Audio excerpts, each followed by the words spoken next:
England সিরিজের আগে বড় ধাক্কা খেলো টিম ইন্ডিয়া।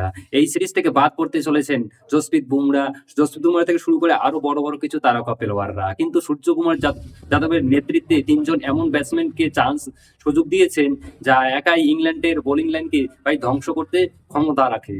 তো এই ব্যাটসম্যানরা কারা এবং কারা এই দলে থাকতেছে ভারতের ড্রিম ইলেভেন তো সমস্ত কিছু ঘোষণা করেছে, সবকিছু জানাবো আজকের এই ভিডিওতে।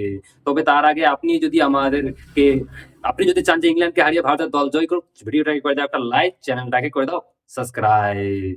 তো চলো এবার ভিডিওতে আসা যাক। গত ম্যাচে অস্ট্রেলিয়ার বিরুদ্ধে পঞ্চম এবং শেষ টেস্টে ইনজুরি শিকার হয়েছে জসপ্রীত বুমরা। এর কারণেই কিন্তু তাকে দেখা যাবে না টেস্ট টি-20-তে।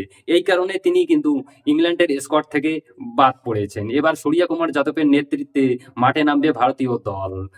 দলে তরুণ থেকে অভিজ্ঞ প্লেয়ার সমস্ত কিছু রয়েছে এই দলে। ধূপ জুড়েল, সঞ্জু স্যামসং এর মতো উইকেট কিপার রয়েছে এই দলে। তাছাড়াও রয়েছে স্পিন বিভাগে বরুণ চক্রবর্তী এবং রবি বিষ্ণুই। পেসারে থাকতেছে যে মোহাম্মদ শামি এবং অর্শদীপ সিং। মোহাম্মদ শামি অনেকদিন পর ভারতীয় ক্রিকেটে কামব্যাক করতেছে ভাই। তার জন্য বোলিং দেখার জন্য ভাই আমরা আগ্রহী হয়ে আছি। এরপর যদি দেখা যায় যে সেই ৩ জন প্লেয়ার কাদেরকে সুযোগ দিয়েছে, যে সূর্যকুমার যাদব প্রথম প্লেয়ার হচ্ছে অভিষেক শর্মা।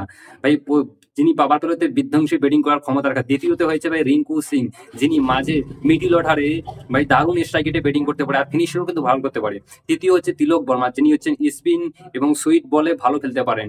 এরপর যদি আমরা দলের ড্রিম ইলেভেনের কথা বলি, তো ইংল্যান্ডের বিরুদ্ধে তাহলে সেখানে রয়েছে অভিষেক শর্মা, সঞ্জু স্যামসং যারা ওপেনিং করবে, যারা মিডল অর্ডারে থাকতে সূর্যকুমার যাদব এবং তিলক বর্মা, রিঙ্কু সিং, হার্দিক পান্ডিয়া। উইকেট কিপারে থাকতেছে ধূপ জুড়েল এবং স্পিনারে থাকতে চলেছে বরুণ চক্রবর্তী এবং রবি বিষ্ণুই।